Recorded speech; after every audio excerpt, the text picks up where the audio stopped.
How do you build a high-performing culture? This is Culture Architects. Candid conversations with extraordinary leaders sharing their biggest successes, failures, and lessons learned on their culture journeys. Here's David J. Friedman. Welcome back to my conversation with Tim Spiker, leadership advisor, founder of the consulting firm The Aperio, and the author of the book, The Only Leaders Worth Following. In the previous episode, Tim shared some of what he called the multiple happy accidents that led him into the leadership space and eventually to the writing of his book. And we began to unpack the who, not what principle behind the book. In this episode, we're going to pick up where we left off on the most important areas of effective leadership. And from there, we'll do a deeper dive into one specific quality of great leaders that enables them to give birth to truly great organizational cultures.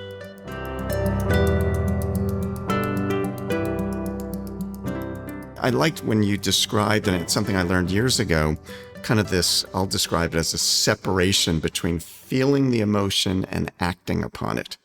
There was something I learned many years ago from a man named Lloyd Fickett, who taught a series of communication tools called the collaborative way that have become very foundational to a lot of our work. And I remember Lloyd talking about the difference between an event and our interpretation of the event. In other words, something happens and then we apply an interpretation to it. And when we collapse the two as if they're one, we lose flexibility. And when we can open up some space between those two and say, okay, an event happened. That's true. That's a fact. And I can open up some space and I can decide how I want to interpret that. And I had the same feeling as I was reading your description of sort of this opening of space between feeling the emotion and now what am I going to do about that? So talk more about that. Yeah, boy, I so appreciate that, because how do we become conscious of this? And I think back to my earlier days, and I think I so wish that somebody had introduced to me the idea that you just said. Tim, do you know that there's space between what happened and your interpretation of what happened? Because most of us, when we are in our least mature state, this is what happened. Like, you don't even hear your interpretation. The person who I have to thank the most for this is Dr. Mary Shippey. Dr. Shippey and I worked at the same consulting firm, and she saw me doing this day in and day out. And she was gracious enough to offer some coaching to me. And one day she took me out to the stream behind the office building where we were there in Cherry Creek in downtown Denver.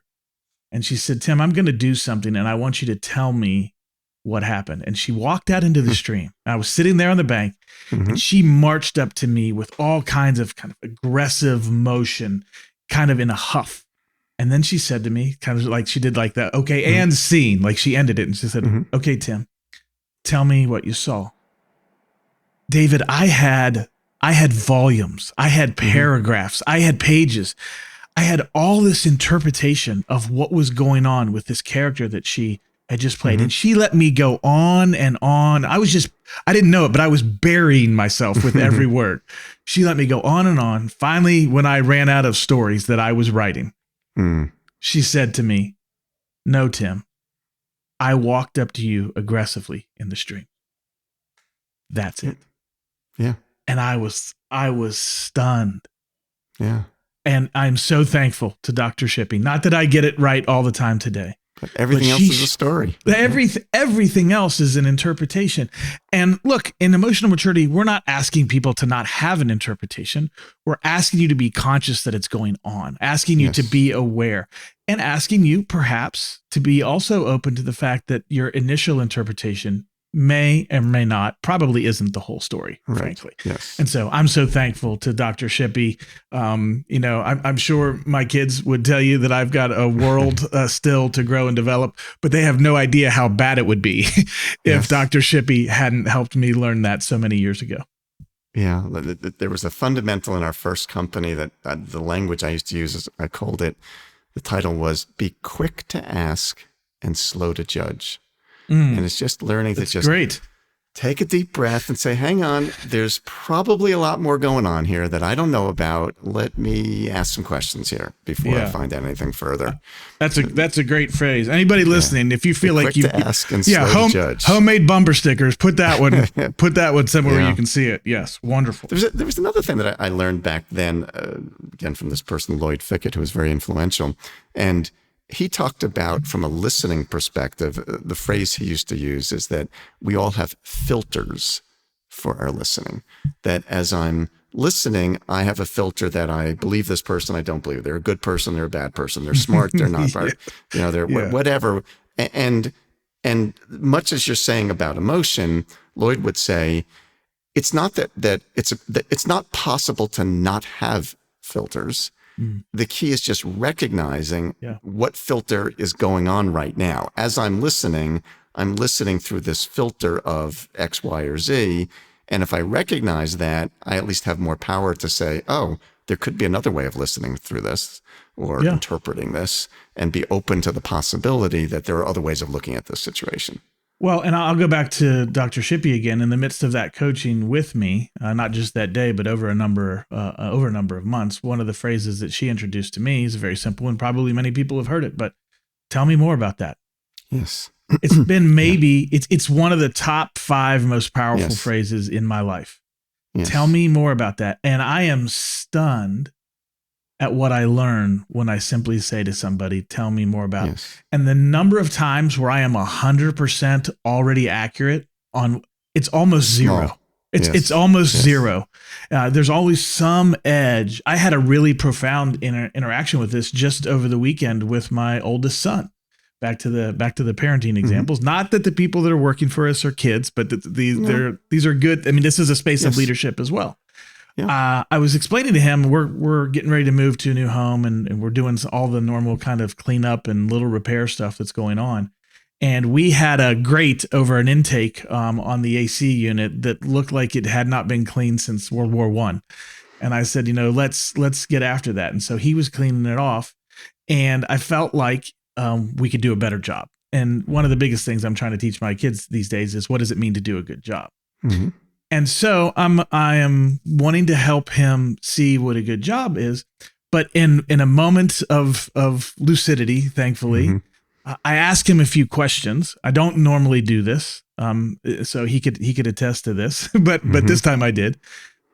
Okay, here's what I'm trying to do. I'm trying to talk about what does it mean to do a good job, and there was enough space for him to speak into it. And what he said was, "Look, I don't think this matters. I don't think that cleaning this grate matters."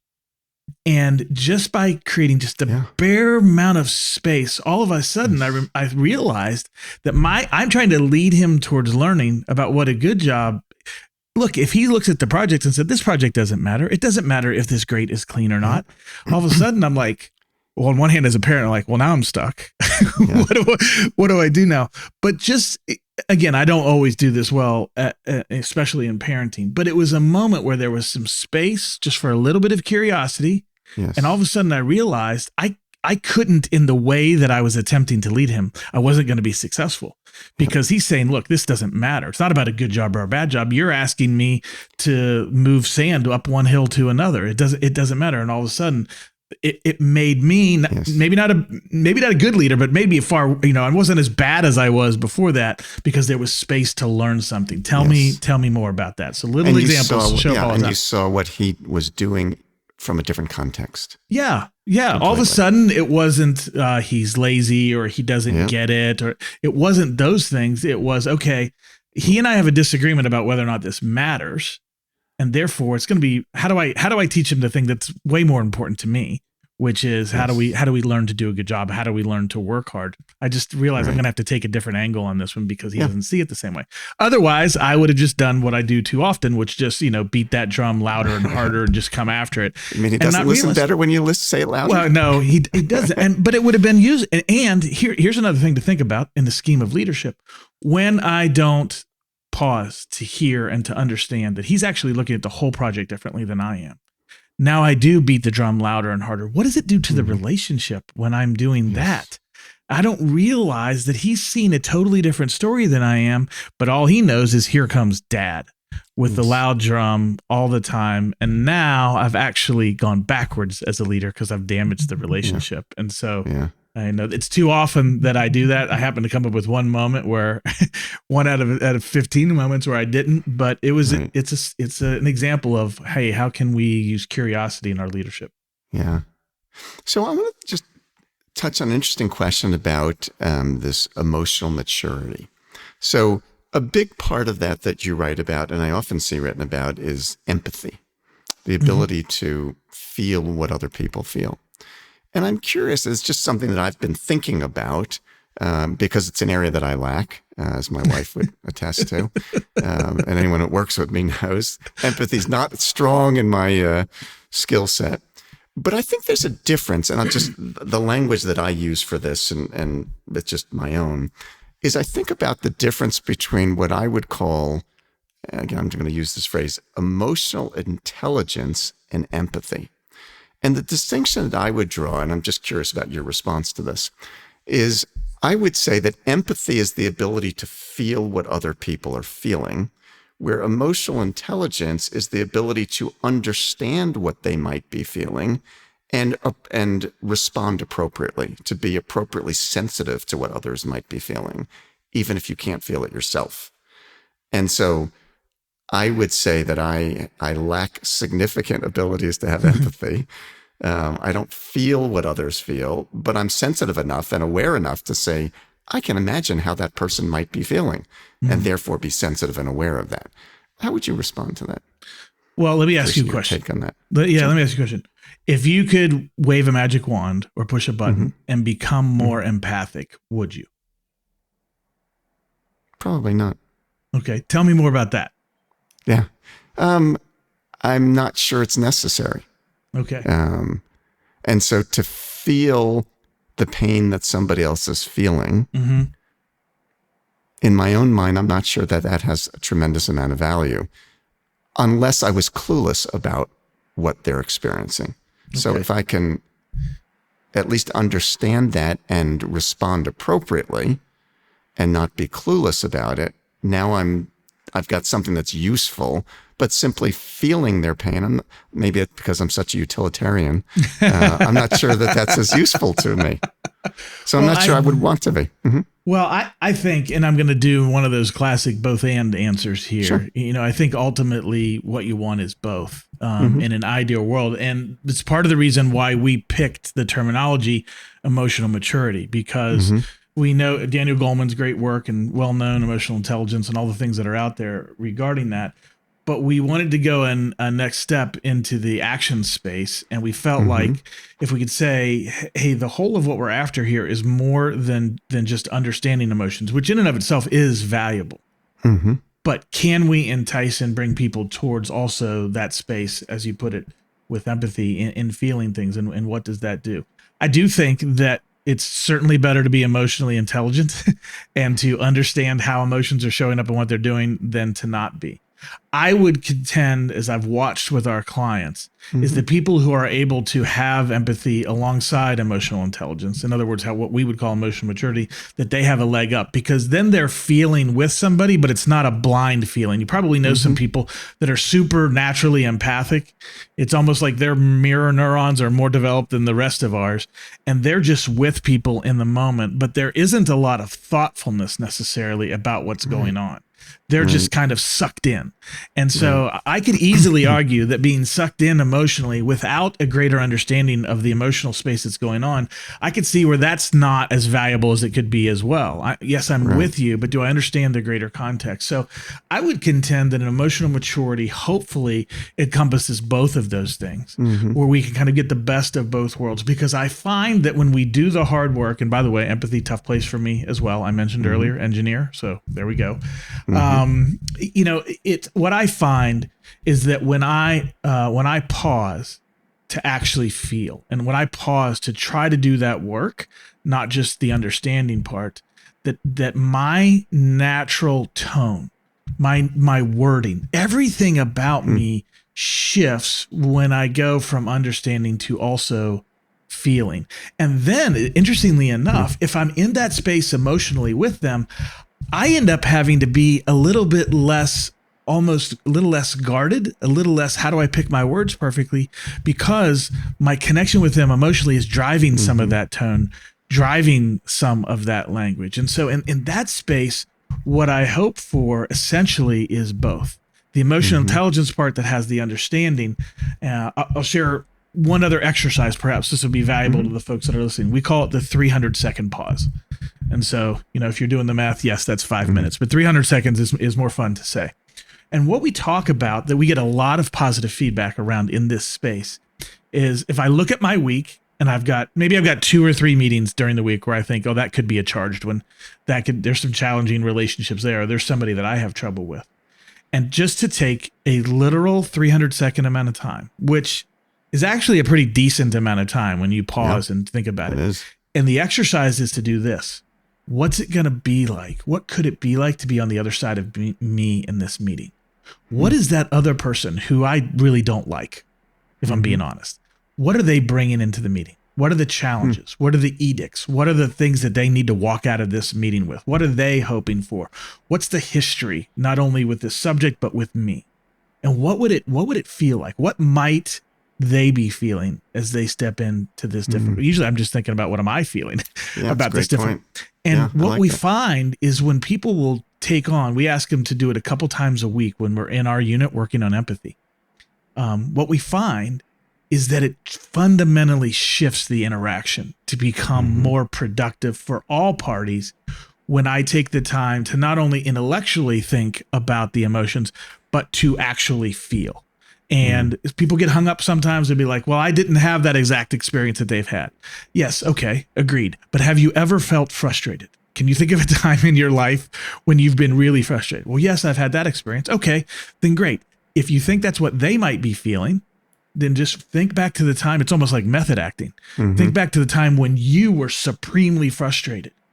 Now, let's interact with that understanding. Oh, yeah, I remember that feeling. That sucked. That was terrible. And all of a sudden now, we open the door to more connection that's more productive for everybody. So that 300-second pause idea is to help us bridge the gap from emotional intelligence to be connected also to this idea of feeling those feelings. But it's hard. I mean, there's no sugarcoating that. That's really tough for some of us. It sounds like you and me. It's a tougher ask than it is for some other people. But I do see value in it. I think it enhances the emotional understanding. Makes sense. We teach in our system a set of behaviors that we teach people to be practicing that we call fundamentals.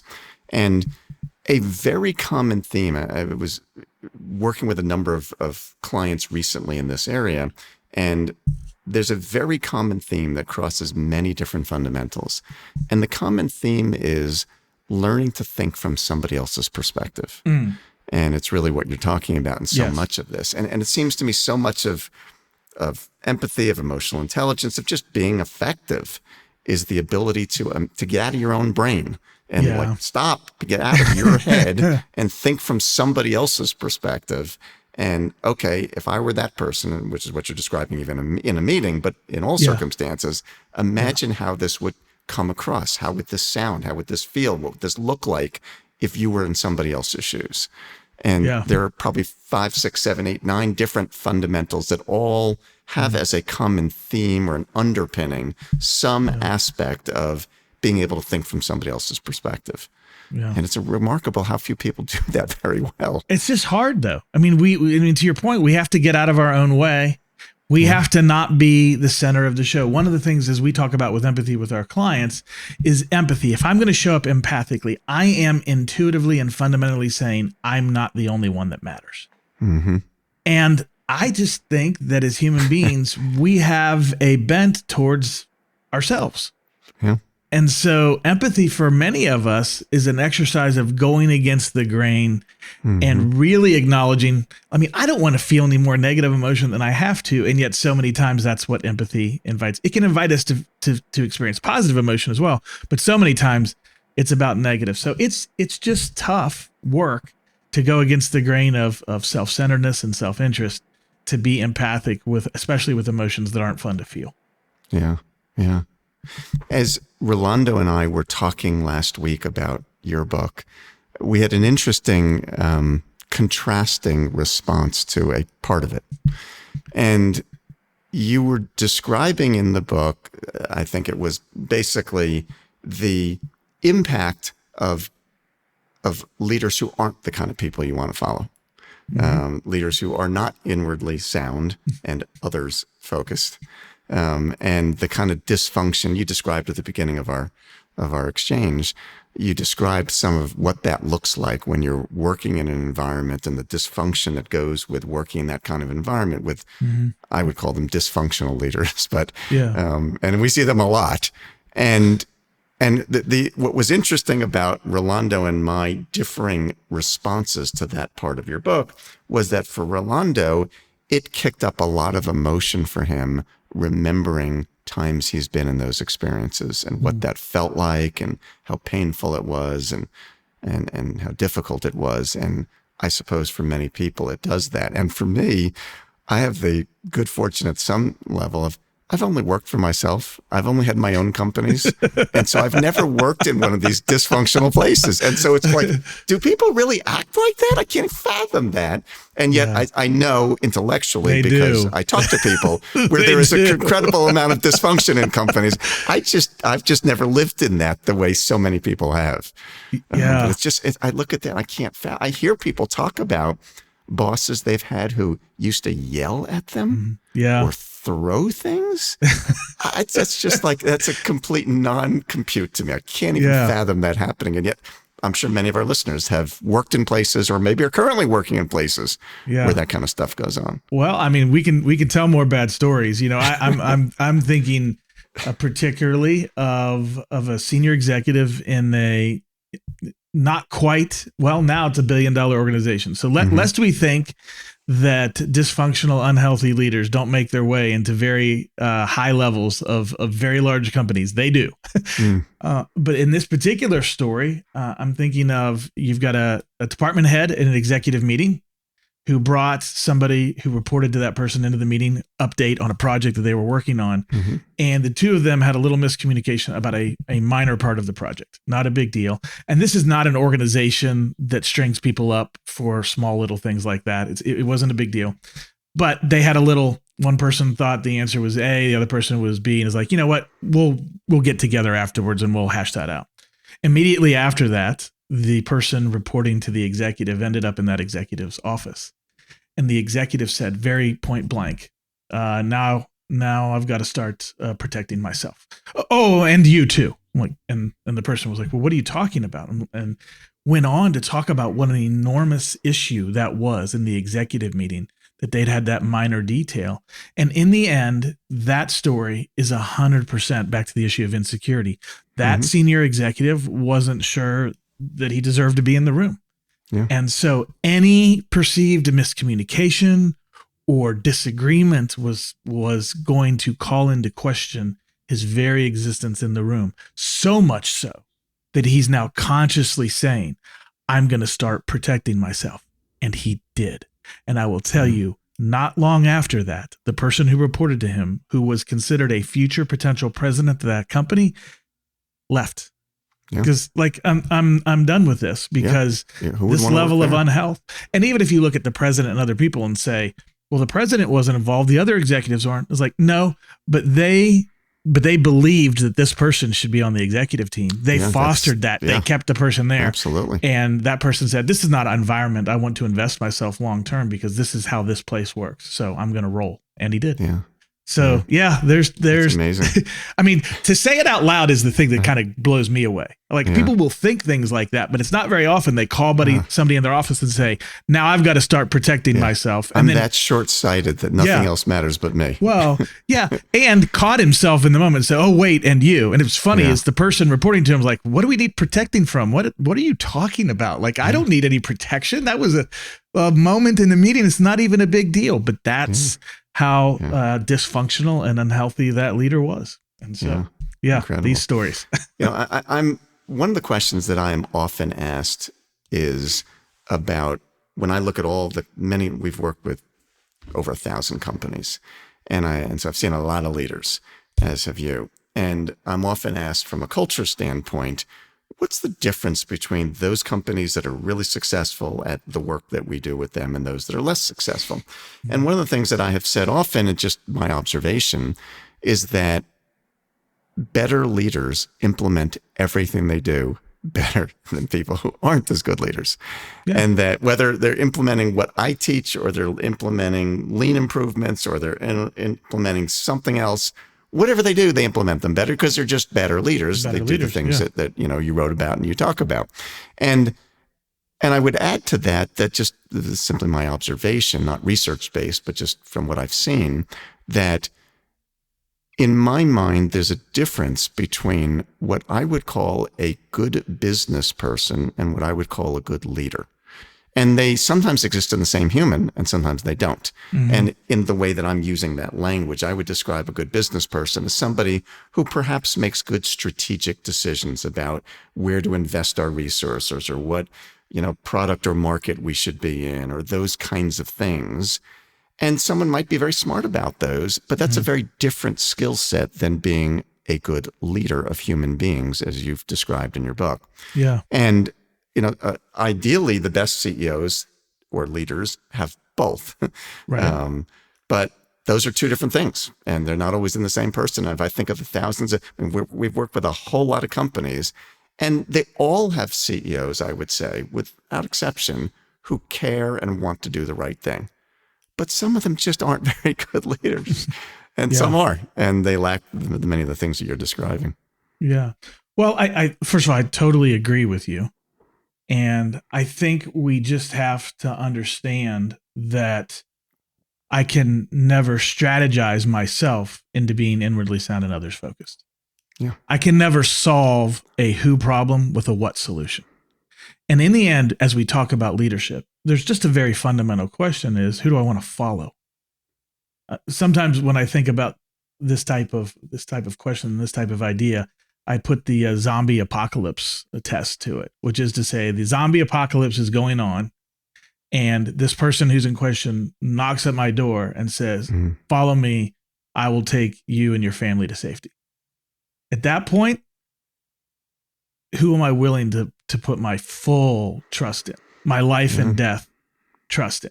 And why are they trying to help? I mean, there are some great strategists when they knock on your door and say, help. There are some of us who've had the experience of like, yeah, but what's your angle? Like, what is, why are you asking for my help? I'm a little suspicious here. I mean, it sounds good, but tell me more, because I think maybe you're using me for something. Like, what's the whole story here?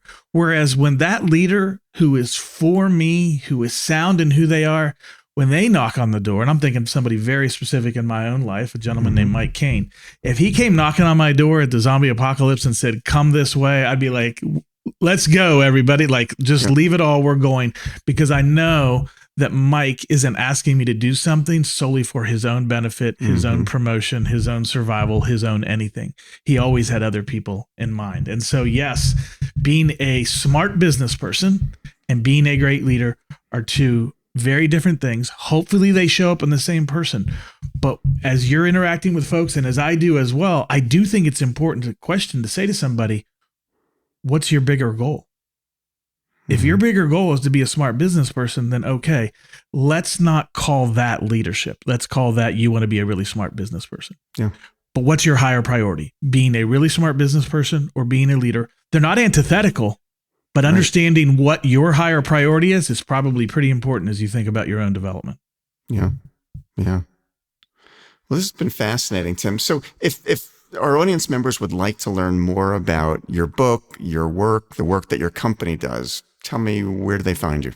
Well, thanks. Well, the book is on Amazon because, well, it's Amazon. So everything's on Amazon. Yeah. So The Only Leaders Worth Following is the title of the book.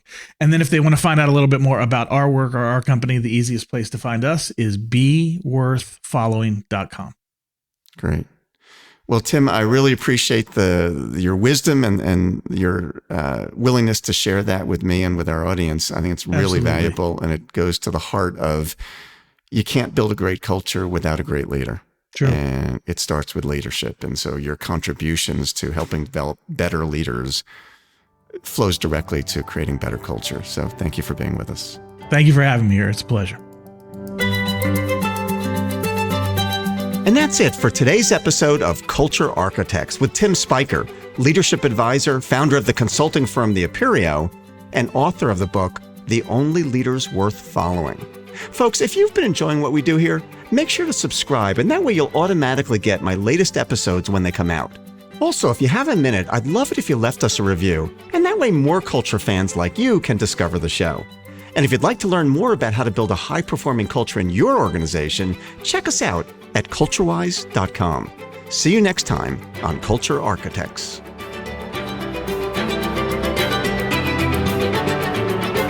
This has been Culture Architects with David J. Friedman. Join us next time for more insights and wisdom from great leaders in all walks of life. To book David for your next event or to learn more about his writing, speaking, or consulting, go to davidjfriedman.com. Culture Architects with David J. Friedman is a production of CultureWise.